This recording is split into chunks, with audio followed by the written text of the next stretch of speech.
You're listening to Conservation Connection. Presented by Last Chance Endeavors. I'm Chance. I'm Sarah Catherine. We're a husband and wife team running a wildlife education nonprofit focused on connecting students to their environment. Each week, here on Conservation Connection, we do just that by introducing you to the groundbreaking science and conservation work that's happening every day across the globe. We talk to professionals working to protect our planet and ask them about their career, their current projects, their wild and crazy stories from the field, and everything in between. This episode is a collaboration with the Sun Valley Forum in Sun Valley, Idaho, and was made possible through a generous donation by the Nancy P. and Richard K. Robbins Family Foundation. The Sun Valley Forum is an intergenerational meeting of forward-thinking professionals that come from a diverse range of disciplines. These experts are on the cutting edge of what's happening in the fight for our future, and they've all come together at the Sun Valley Forum to share ideas and collaborate on solutions for a greener tomorrow. Let's get to the show. Alrighty, guys, welcome to another episode of Conservation Connection. We're here in Sun Valley, Idaho for the Sun Valley Forum, and we are very excited to be sitting down with Katie Bilodeau. She works with Friends of the Clearwater. She's an expert on the importance of wilderness and why we should be working to protect it. Welcome to the show. Thank you very much. So let's start off with a little bit of just your organization that you work with. So Friends of the Clearwater, where are they based? What are they doing? Friends of the Clearwater works with the public lands in north central Idaho. I would say generally it's the public lands that's bounded by the St. Joe River on the north, the Salmon River on the south, on the west side, the Oregon border, and on the east side, the Montana border. And we advocate for the wildlands that are also the public lands there. And this is a part of the country that really historically has been very wild. It's not a place with a huge human population, right? Yeah, Idaho actually has about 9 million acres of inventoried roadless area. And our mission area is specifically the Nez Perce and Clearwater National Forests, with a little bit of the Idaho Panhandle National Forest, have about 4 million acres of public land, and 2 million of that is preserved in wilderness, but 2 million of it isn't. So what people have ancestral claim to the lands that you're working on? Yeah, so it's the Nimipu people. We know them as the Nez Perce tribe. They call themselves Nimipu, and it's translated from Nez Perce. It means the people. And why is it important that people know that? I think it's important because there were people here before white European settlers came west, and they have been here for a millennia, and their traditions are very integral with the land. Yeah, and I think that's something that is becoming more and more prevalent that people are taking note of is what is the ancestral claim to this land, and I think that's a great change that we're seeing, and hopefully we continue to see more of that. What got you into this position? What made you interested? Were you always like, as a young child, were you like, oh, I love the forest, I want to save the forest? Or did it kind of come to you later on?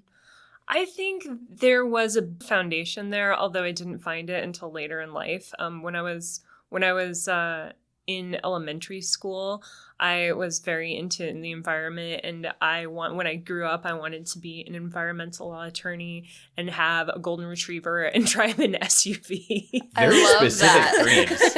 Yeah, and then I kind of drifted away from it because I have other interests. And when I was in my 20s, I came back for my master's of science at the University of Idaho, and I stayed for my law degree. And kind of over the course of that education, I think I learned a little bit more about what our federal agencies do on our public lands. It was a good education in that respect.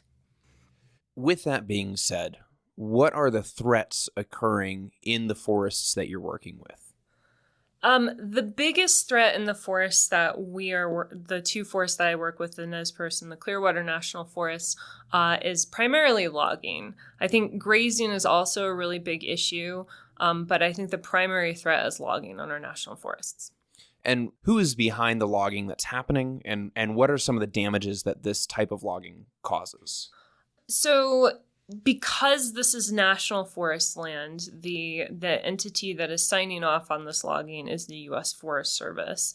And the kind of damages that happen, logging kind of degrades wildlife habitat, it fragments it, it releases carbon into the atmosphere. So a bunch of stuff. All bad things. Yeah. Yeah. Great.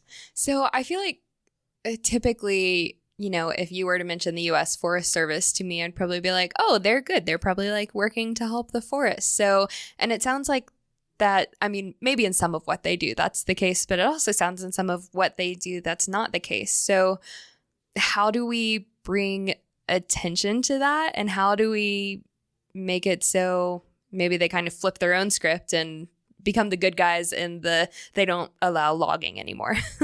Yeah, well, I think part of the key is getting them out of the logging business, right? I mean, so when the Forest Service sells trees off of our public lands to cut, or sells the right to cut them, the money doesn't go back to the treasury. It doesn't go back to the taxpayer. What it does is it goes into their coffers to fund their own programs. So it could be that a biologist working on the Forest Service isn't going to get the funds they need to like do a river, like a habitat restoration in a certain area in terms of like dropping some logs and making complex stream habitat or decommissioning roads unless they have the funds to do that. And oftentimes when road decommissioning happens, which is great because we have so many roads on the national forests, it's often coupled with logging projects that in turn build more roads or build temporary roads, which still have a very significant impact on the land.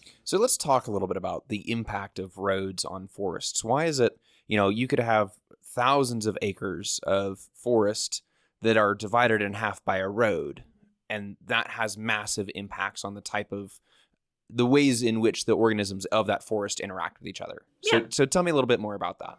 Well, in terms of the terrestrial habitat, roads will fragment that habitat. So if you think of, if you have a house and somebody builds a road through your house and cuts off your kitchen from your living room, you can't really use that house anymore. And so that's what we're doing to animals' habitat, right? Like we're cutting it in half.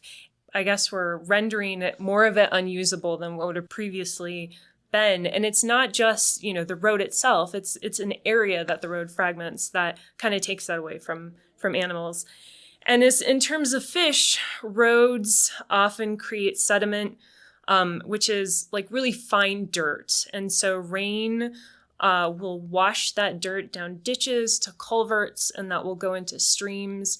And part of the problem with that is sedimentation in streams if it's floating in the stream, it'll increase the stream temperature.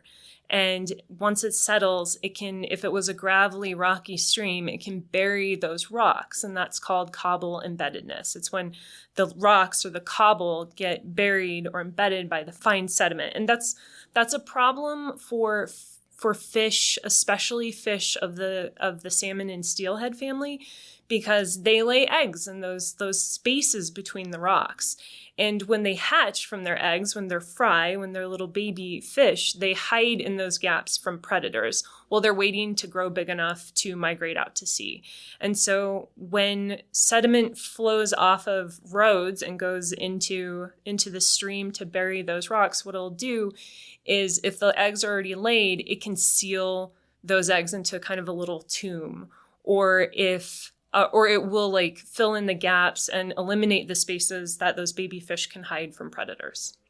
And that's, first off, very sad.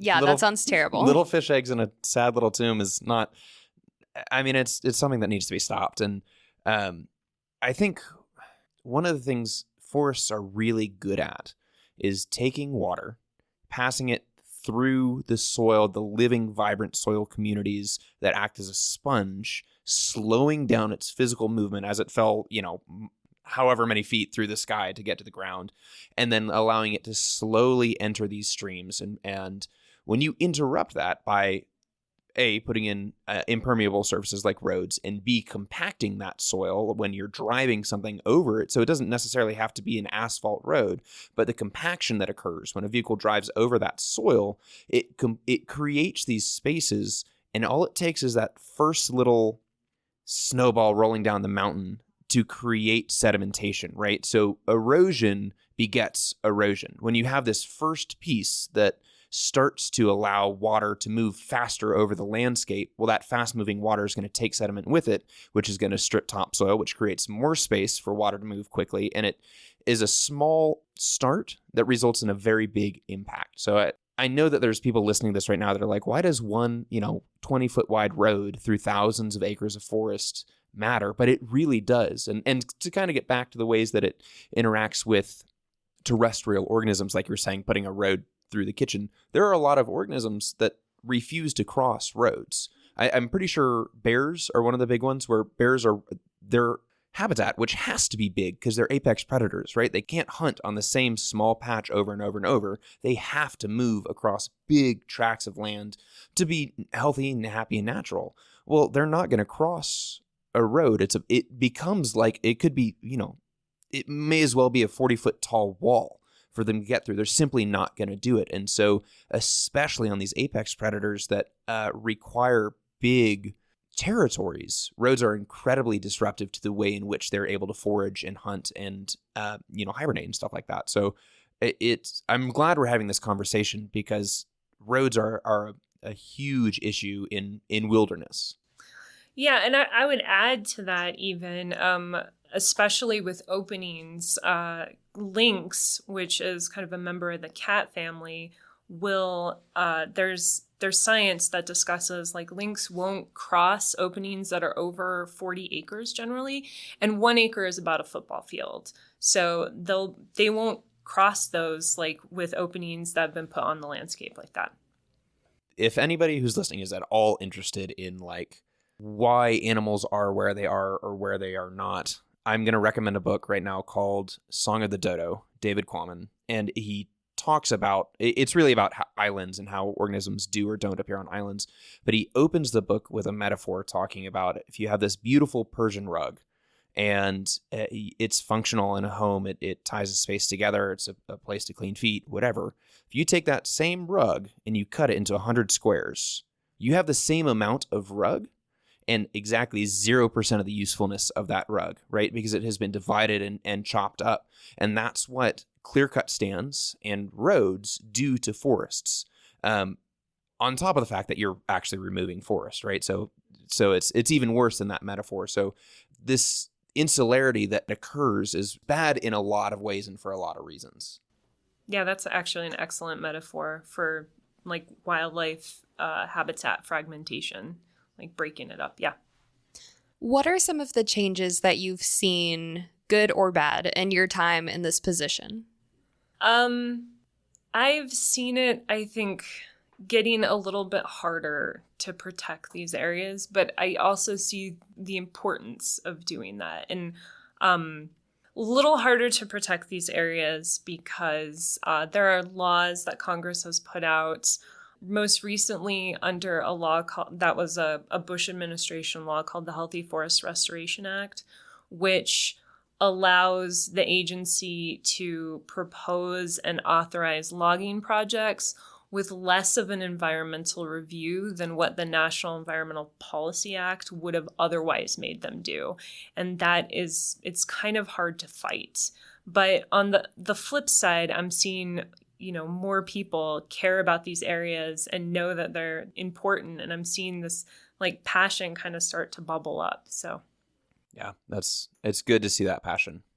What does your day-to-day look like as the staff attorney? Oh, man. You should have seen her face when Sarah Gavin asked her that question. So just calling me the staff attorney at this point, I think is almost inaccurate because I do a lot of policy stuff. It's kind of like anything the organization needs. We're a staff of 3 right now, and 2 of us work on policy issues, and all 3 of us go out into the field. So, your average day could be, like last summer, I was helping to write a report on clear cutting international forests. Last fall, I was out in the field monitoring. I will send in Freedom of Information Act requests to our government because citizens have a right to know what our government's up to, and we have this excellent law that gives us that power to get that. So I will get that and summarize the information, and sometimes it goes into reports. I can't think of other things like when there are logging projects. The Forest Service will put it out for comment where the public can comment. And so our organization gives them the science. Like if the Forest Service says we need to thin the threat so there won't be wildfire in this area, we give them the science that says this is actually not a thing. Like you're gonna create more of a fire hazard by logging, or you should take care of this area because these streams have already had logging projects and there's chronic sedimentation in these streams. So it's really wide array of stuff. It's an interesting day today. Yeah, or like these trees literally need fire to reproduce. Yeah, or even, like lately we've been really concerned with, so Biden has had this old growth executive order out, and what we've seen in our area of Idaho is that the National Forest or the Forest Service in our area of Idaho actually already has a requirement to maintain old growth. And we find that since they have this requirement under forest plan, the Forest Service has to come out with a forest plan, which is kind of generally how they manage stuff, and they'll impose standards on themselves. And the forest plan that's in operation now on the Nez Perce and Clearwater National Forests are both from 1987. And in 1987, they said they were going to inventory the old growth, that there would be at least 10% old growth forest wide, there would be 5% old growth in each watershed. And we're finding that not only is there not a forest-wide inventory of old growth, but there's some areas where it looks like there's less than 5% old growth in each watershed. And, of course, when it's a logging project, those are the money-making trees, or the big and old ones. Yeah, absolutely. I think one of the things that's kind of come up a couple of times in this conversation in a couple of different ways is the ways in which things are named and what they actually are, right? Mm-hmm. So the act that you were talking about, the Bush era act, what was the name of that? The Healthy Forests Restoration Act. Okay, that's the one. The Healthy Forest Restoration Act is the one that's making it harder to protect forests because it changes the needs for it. Or removing fire risk, right? The ways in which the Forestry Service is talking about what they're doing does not match with the action itself, right? Yeah. It's all about how it's presented so that it is palatable to people as opposed to what is the actual effect from what is occurring. Yeah, we're actually, my organization is in court right now trying to stop a logging project that is titled the Restoration Project, and it would log over 3,000 acres, many of them in clear-cut sizes that are bigger than 40 acres large, so they're kind of supersized clear cuts of sorts, and it looks like it will eliminate old growth if this project goes forward. And so we're trying to stop this restoration project. Yeah, there's a lot to be said for going beyond the name, going beyond the headline, right? Yeah. So one thing that I'd like to kind of leave this on is, what can people do? If somebody is listening to this for the first time, they've heard of this issue, what are ways in which they can have an impact? So there are several ways to be a good environmental citizen for our public lands. And the first is to enjoy it, is to get out there. Because a lot of times when there is an organization that does have to bring a lawsuit to protect stuff, we need actual humans that have been out there that will be injured. And so you can come into court and say, it matters to me if you take away this area. But when you're out there enjoying it, take pictures of the good, take pictures of the bad, and take pictures of the ugly, because it's really important also for some of the grassroots nonprofits to protecting these areas. It'd be very helpful for them to have the bad pictures and the ugly pictures, because it helps kind of propel a reaction forward. I'd also say don't default to authority. If you're working for a federal agency, fight for the scientific accuracy. And if you're outside of the government, I think that oftentimes it's not uncommon for federal workers to kind of speak authoritatively to you as if they know more, when they're not always right and it's not always legal. So don't just automatically defer to them. Ask many questions.